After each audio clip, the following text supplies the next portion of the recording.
Bismillahirrahmanirrahim. Assalamualaikum warahmatullahi wabarakatuh. Puji syukur marilah kita panjatkan atas kehadiran Allah Subhanahu wa taala yang dimana beliau telah memberi kita kesehatan, keselamatan sehingga kita tetap melaksanakan perkuliahan kita.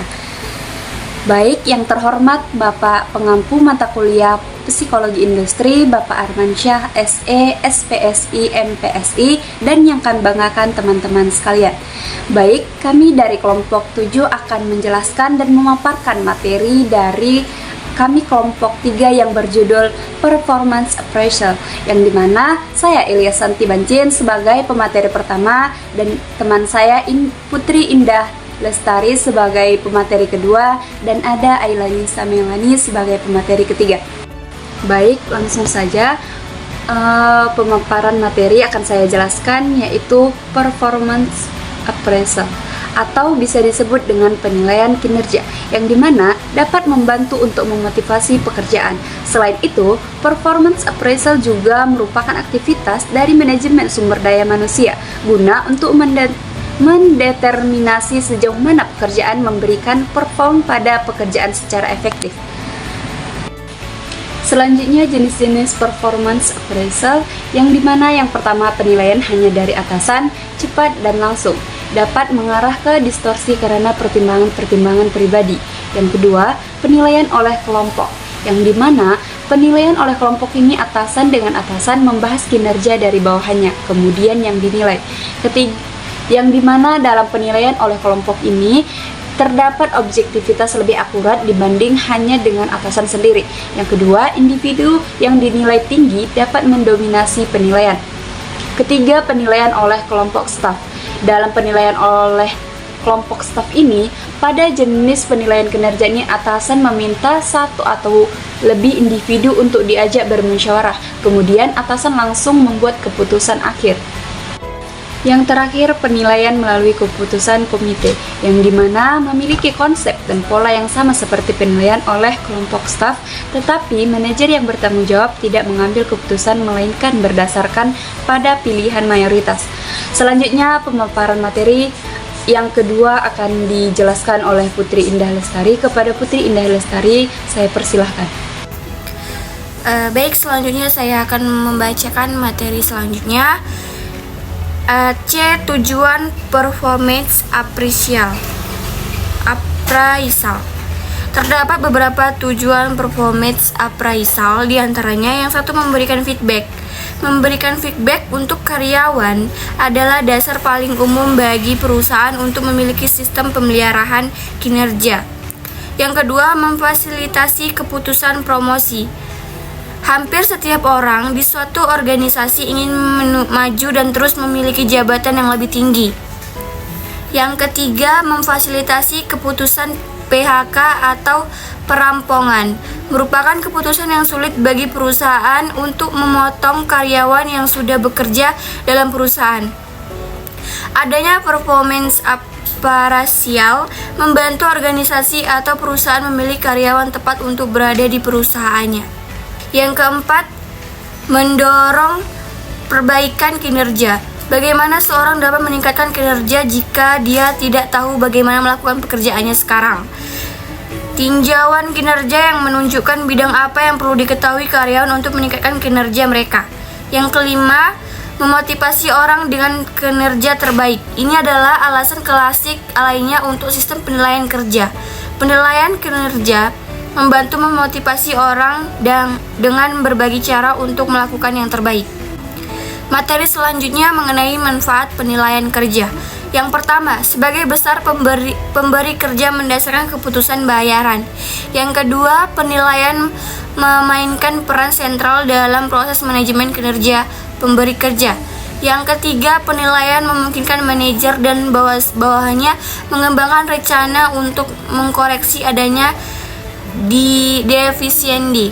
Yang keempat, penilaian memberikan kesempatan untuk meninjau rencana karir karyawan dengan mempertimbangkan kekuatan dan kelemahan yang ditampilkan. Yang terakhir, penilaian memungkinkan untuk mengidentifikasi adanya kebutuhan akan pelatihan dan langkah-langkah perbaikan yang dibutuhkan. Materi selanjutnya yaitu proses penilaian kinerja. dilucuti sampai pada intinya. Penilaian kinerja selalu melibatkan proses penilaian kinerja 3 langkah diantaranya. Yang pertama, menetapkan standar kerja. Yang kedua, memiliki kinerja aktual karyawan relatif terhadap standar-standar tersebut. Ini sering melibatkan beberapa bentuk peningkatan. Yang ketiga, memberikan umpan balik kepada karyawan dengan tujuan membantu dia untuk menghilangkan kekurangan kinerja atau untuk terus melakukan di atas pasar. Terima kasih kepada Putri Indah Lestari yang telah memaparkan materi kedua tentang tujuan dan manfaat dari penilaian kinerja. Selanjutnya kepada Ayla Nisanilani sebagai pemateri ketiga, saya persilahkan. Selanjutnya, saya akan menyampaikan materi yang berikutnya, yaitu dimensi penilaian kinerja. Menurut Nawawi, tahun 2008, dimensi penilaian kerja ada beberapa, yaitu sebagai berikut. Yang pertama ada relevansi. Relevansi harus sesuai dengan standar kinerja dan tujuan organisasi, serta kesesuaian standar penilaian kinerja dengan target kerja. Yang kedua ada sensitivitas. Mampu membedakan antara kinerja yang efektif dan tidak efektif. Sensitivitas ini meliputi penilaian yang objektif dan penilaian dijadikan sebagai evaluasi. Yang ketiga, reliabilitas. Penilaian harus konsisten. Reliabilitas ini meliputi penilaian yang standar yang jelas dan penilaian menggunakan sistem yang baku sesuai dengan elemen kerja.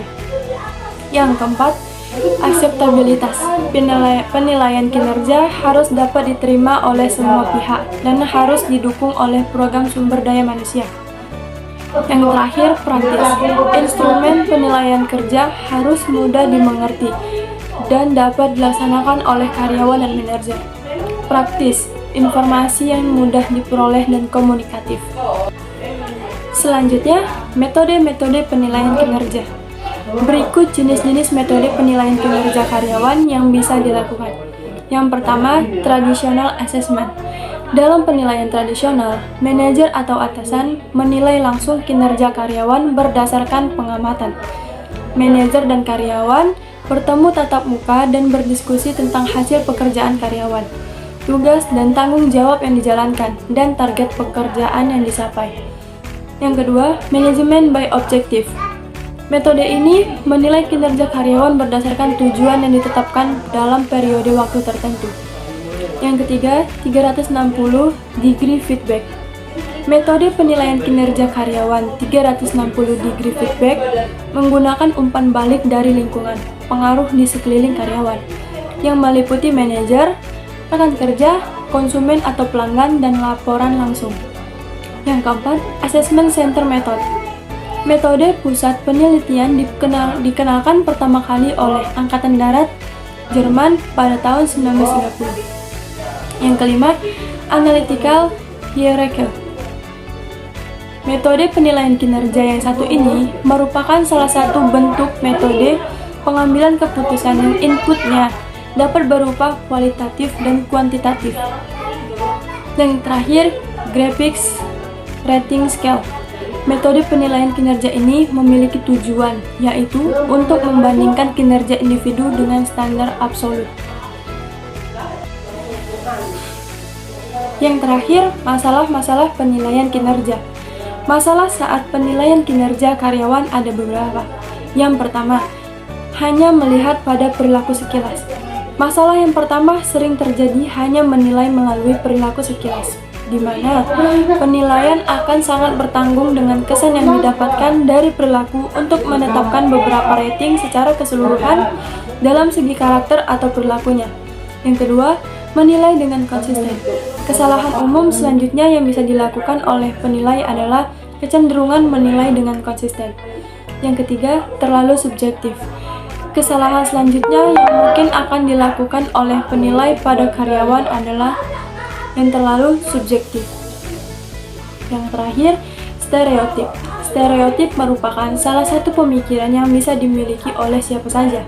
Dengan pemikiran ini, seseorang akan menilai orang lain berdasarkan syarat atau hal tertentu. Sehingga, bila penilai melakukan hal ini pada karyawan saat melakukan penilaian kerja malah akan memberikan hasil yang tidak sesuai dengan fakta. Sekian dari materi saya kembalikan kepada moderator. Terima kasih.